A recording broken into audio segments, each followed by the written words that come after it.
Hello friends, how are you. कैसे हैं आप लोग। उम्मीद करते हैं अच्छे होंगे। तो मैं एनसीएफ 2005 के बारे में one liner handwritten notes लेकर आई हूँ, जो कि मोस्ट इम्पॉर्टेंट है।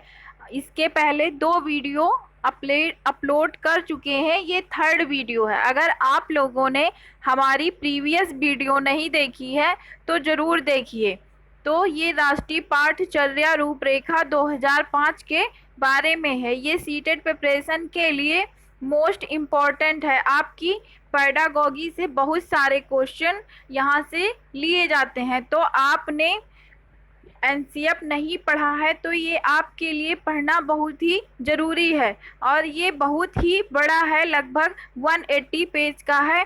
तो इसमें से इम्पॉर्टेंट पॉइंट लिए गए हैं जो वन लाइनर है।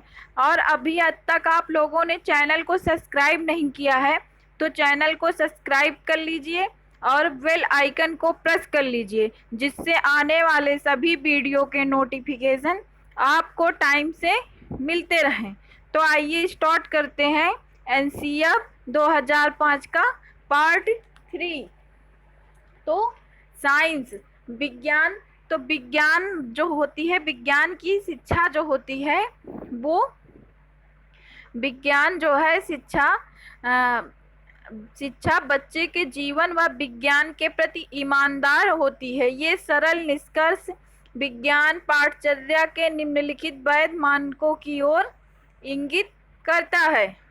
आगे क्या है तो इसमें लिखा है, नेक्स्ट पॉइंट है, पॉइंट फर्स्ट है, संज्ञानात्मक वैधता के लिए आवश्यक है कि पाठचर्या संज्ञानात्मक वैधता के लिए आवश्यक है कि पाठचर्या की विषय वस्तु, प्रक्रिया, भाषा व शिक्षा शास्त्रीय अभ्यास आयु के अनुरूप हो और बच्चे की संज्ञानात्मक पहुंच के भीतर हो। तो जो संज्ञानात्मक वैधता के लिए मतलब बच्चे के जो संज्ञान है उसके लिए ये आवश्यक है कि जो उसकी पाठचर्या हो, उसका जो विषय वस्तु हो, प्रक्रिया हो, भाषा हो, शिक्षा शास्त्रीय अभ्यास हो, उसकी अनुरूप, उसकी आयु के अनुरूप और उसके संज्ञान के अनुरूप हो, उसके अंदर हो, उसके संज्ञान के पहुंच के अंदर हो, न कि बाहर हो। तो नेक्स्ट पॉइंट देखते हैं। नेक्स्ट पॉइंट में है, बच्चे के संज्ञानात्मक स्तर तक पहुंचने के लिए अंतर वस्तु को सरल तो किया जाए, लेकिन इतना हल्का ना बनाया जाए कि मूल जानकारी या तो गलत या निरर्थक हो जाए। तो जो विषय वस्तु है उसको जो है बच्चे के संज्ञानात्मक स्तर के अनुसार सरल या लचीला तो बनाया जाए, लेकिन इतना भी हल्का ना बनाया जाए कि मूल जानकारी या तो गलत हो जाए या निरर्थक मतलब बेकार हो जाए। तो जो मूल जानकारी हम लोग देना चाहते हैं बच्चे को, वो ही ना दे पाए, ये एनसीएफ 2005 में कहा गया है। नेक्स्ट पॉइंट है, ऐतिहासिक वैधता में आवश्यक है कि विज्ञान की ऐतिहासिक वैधता में आवश्यक है कि विज्ञान की पाठचर्या एक ऐतिहासिक दृष्टिकोण के साथ जानकारी दे, ताकि विद्यार्थी ये समझ सके कि समय के साथ विज्ञान की अवधारणाएं कैसे विकसित हुई हैं। तो ऐतिहासिक वैधता में तो विज्ञान जो है उसको इतिहास से जोड़कर बताया जाए, ऐतिहासिक दृष्टिकोण के साथ जानकारी दें, ताकि विद्यार्थी ये समझ सके कि विज्ञान की अवधारणाएं कैसे विकसित हुई हैं। उसको ऐतिहासिक अवधारणाओं दृष्टिकोण के साथ बताया जाए। नेक्स्ट पॉइंट है, विज्ञान जो है विद्यार्थी के स्थानीय व वैश्विक दोनों के बृहद पर्यावरण के संदर्भ में रखा जाए। जो विज्ञान है वो विद्यार्थी के स्थानीय मतलब उसके जो स्थान है, उसके जैसे उसकी मातृभाषा है, उसी प्लेस में जो स्थान है तो स्थानीय लेवल और वैश्विक मतलब ग्लोबल, विश्व लेवल का, दुनिया भर का, तो दोनों में बृहद पर्यावरण के संदर्भ में उसको रखा जाए। इसी तरह नेक्स्ट पॉइंट है प्राथमिक अवस्था में बच्चे की व्यस्तता अपने चारों ओर की दुनिया की नई नई चीजें खोजने का आनंद उठाने और उनके साथ सामंजस्य बैठाने में होनी चाहिए। प्राथमिक अवस्था में जो बच्चे होते हैं उनकी व्यस्तता अपने चारों ओर की दुनिया में नई नई चीज खोजने और उनका आनंद उठाने तथा उनके साथ सामंजस्य मतलब मिलजुल कर बैठाने में होनी चाहिए। नेक्स्ट पॉइंट है उच्च प्राथमिक अवस्था में बच्चे के प्रमुख कार्य परिचित अनुभवों द्वारा विज्ञान के सिद्धांत सीखना, हाथों से सरल तकनीक इकाइयां या मॉडल बनाना, हाथों से सरल तकनीकी इकाइयां और मॉडल बनाना, और पर्यावरण व स्वास्थ्य के अंतर्गत प्रजनन व यौन स्वास्थ्य भी आता है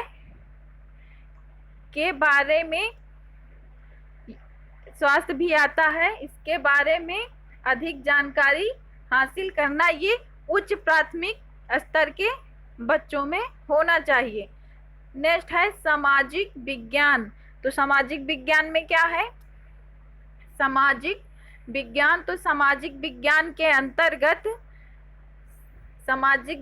के अंतर्गत समाज के विविध सरोकार आते हैं। जो समाज में होते रहते हैं तो समाज के अंतर्गत बहुत सारी चीजें होती रहती हैं, तो वही विविध सरोकार आते हैं। इसकी अंतर्वस्तु बहुत ही विविध है। सामाजिक विज्ञान की अंतर्वस्तु बहुत ही विविध है, जिसमें इतिहास, भूगोल, राजनीति विज्ञान, अर्थशास्त्र, समाजशास्त्र, मानव विज्ञान जैसे विषयों की विषय वस्तु समाहित है। तो सामाजिक विज्ञान के अंतर्गत कौन कौन से सब्जेक्ट आते हैं? तो इतिहास आता है, भूगोल, राजनीति विज्ञान, अर्थशास्त्र, समाजशास्त्र, मानव विज्ञान जैसे विषयों की विषय वस्तु समाहित है। नेक्स्ट पॉइंट क्या है?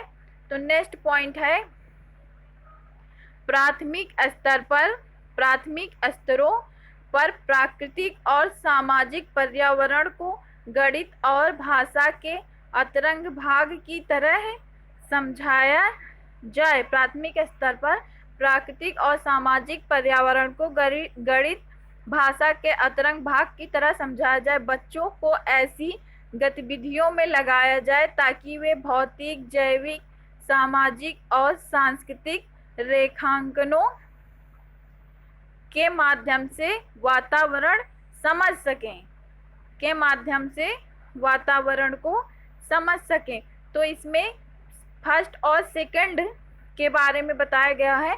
फर्स्ट और सेकंड में बच्चों को पर्यावरण नहीं पढ़ाया जाता है, तो उसमें ये बताया गया है कि फर्स्ट और सेकंड में बच्चों को बुक के माध्यम से नहीं बल्कि ऐसे ही उनमें पर्यावरण के प्रति संवेदनशील, उनको पर्यावरण की जानकारी देना चाहिए। और नेक्स्ट पॉइंट है कक्षा 3 से 5 के लिए पर्यावरण अध्ययन के विषय की शिक्षा दी जानी चाहिए। फर्स्ट और सेकंड में ऐसे मौखिक रूप से उनको पर्यावरण के प्रति जागरूक बनाया जाए, और थर्ड और फिफ्थ में पर्यावरण अध्ययन के विषय की शिक्षा दी जानी चाहिए। नेक्स्ट है प्राकृतिक वातावरण के अध्ययन में उसके संरक्षण और क्षरण से बचने की आवश्यकता पर जोर होना चाहिए। तो किस विषय में शिक्षा दी जानी चाहिए? तो प्राकृतिक वातावरण के अध्ययन में उसके संरक्षण मतलब उसको सुरक्षित कैसे है, उसका संरक्षण कैसे होगा, उसका बचाव कैसे होगा, उसके क्षरण मतलब उसको हानि से बचाने की आवश्यकताओं पर, ये सब पर जोर डालना चाहिए, बच्चों को बताना चाहिए। नेक्स्ट पॉइंट है उच्च प्राथमिक स्तर पर सामाजिक विज्ञान की विषय वस्तु इतिहास, भूगोल, राजनीति विज्ञान और अर्थशास्त्र से मिलती है। तो उच्च प्राथमिक स्तर पर बच्चे सामाजिक विज्ञान की विषय वस्तु, इतिहास, भूगोल, राजनीति विज्ञान और अर्थशास्त्र से मिलती है। समस्या इसी के अंतर्गत है समस्या समाधान। तो जब इन सब्जेक्टों में जो ये ऊपर सब्जेक्ट दिए हुए हैं, इतिहास, सामाजिक विज्ञान, इतिहास, भूगोल, राजनीति विज्ञान और अर्थशास्त्र, तो इनका समस्या समाधान, नाटकीकरण तथा भूमिका निर्वाह, रोल प्ले, कुछ ऐसी विधाएं हैं जो उपयोग में लाई जा सकती हैं। तो जैसे किसी भी सब्जेक्ट में कोई समस्या आ रही है तो बच्चों को नाटकीकरण मतलब नाटक के माध्यम से या भूमिका निर्वाह मतलब रोल प्ले के माध्यम से कुछ ऐसी विधाएं हैं जो समझाने के लिए उपयोग में लाई जा सकती हैं। तो नेक्स्ट पॉइंट है शिक्षण में जो है कौन सी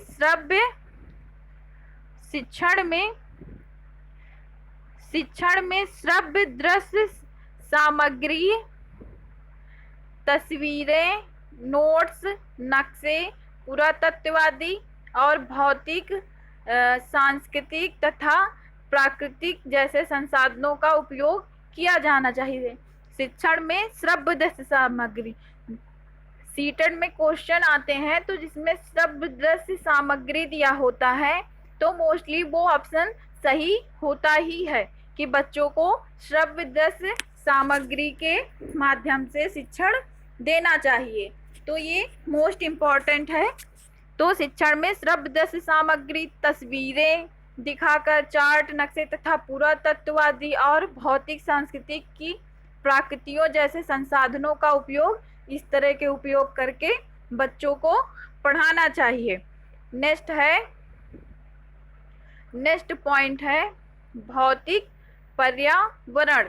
तो भौतिक पर्यावरण में क्या है, बच्चे जब उनके पसंद के स्थान के विषय में पूछा जाता है, भौतिक पर्यावरण में बच्चों से जब उनके पसंद के स्थान के विषय में पूछा जाता है तो वे अधिकतर वे उस स्थान पर रहना पसंद करते हैं जो रंगीला हो। कैसे स्थान पर, जो कलरफुल हो, रंगीला हो मतलब दोस्ताना हो, बहुत सारे दोस्त हो और शांत हो, जहाँ ढेर सारी खुली जगह हो, जहाँ पर खूब सारा स्पेस हो खेलने के लिए उनको, और छोटे छोटे कोने हो, बच्चे छोटे छोटे कोने में छिप छिप कर खेलते हैं और खुली जगह हो। पशु पक्षी भी बच्चों को बहुत ही अच्छे लगते हैं, पेड़ पौधे हो और खिलौने हो। बच्चों को आकर्षित करने के लिए विद्यालयों में इन चीज़ों का होना आवश्यक है। तो बच्चों के लिए विद्यालय कैसा होना चाहिए, तो बच्चों के अनुकूल अगर विद्यालय इस तरह का अट्रैक्टिव रहेगा तो बच्चे विद्यालय पसंद करेंगे। तो बच्चों से जब उनके पसंद के स्थान के विषय में पूछा जाता है तो अधिकतर वे इसी तरह की स्थान पर रहना पसंद करते हैं जो रंग कलरफुल हो, रंगीला हो, दोस्ताना हो, शांत हो, ढेर सारी खुली जगह हो, साथ ही छोटे कोने हो, खुली जगह हो, पशु पक्षी हो, पेड़ पौधे और खिलौने हो। बच्चों को आकर्षित करने के लिए विद्यालयों में इन चीज़ों का होना आवश्यक है। स्थान, इन मानकों जो ऊपर दिया हुआ है तो इन मानकों का संबंध आयु, समूह के आकार, शिक्षक शिक्षार्थी अनुपात, जिस प्रकार की गतिविधियां चलानी है उन सब से है। मतलब इन मानकों का संबंध बच्चों की आयु, उनकी आयु क्या है उस हिसाब से विद्यालय में खेल का मैदान या स्पेस होना चाहिए। समूह के आकार मतलब वहाँ पर बच्चों का समूह क्या है, शिक्षक शिक्षार्थी अनुपात, कितने टीचर हैं और कितने स्टूडेंट हैं, उनका अनुपात क्या है, जिस प्रकार गतिविधियाँ वहाँ पर एक्टिविटी क्या है, गतिविधियाँ क्या है, कितने छोटे बच्चे हैं, बड़े बच्चे हैं, इस हिसाब से वहाँ पर होना चाहिए। इन सब मानकों का संबंध है। भवन, तो भवन में भवन, तो भवन के लिए भवन निर्माण सामग्री, वास्तुशैली और कारीगरी, स्थानीय जलवायु, जो वहाँ की स्थानीय जलवायु हो, वहाँ का माहौल कैसा हो, स्थानीय जलवायु, भूगोल, उपलब्धता के आधार पर स्थल विशिष्ट और सांस्कृतिक विशिष्ट होते हैं, जबकि जिसमें सुरक्षा और स्वच्छता पर भी किसी प्रकार का समझौता ना किया जाए। तो इसमें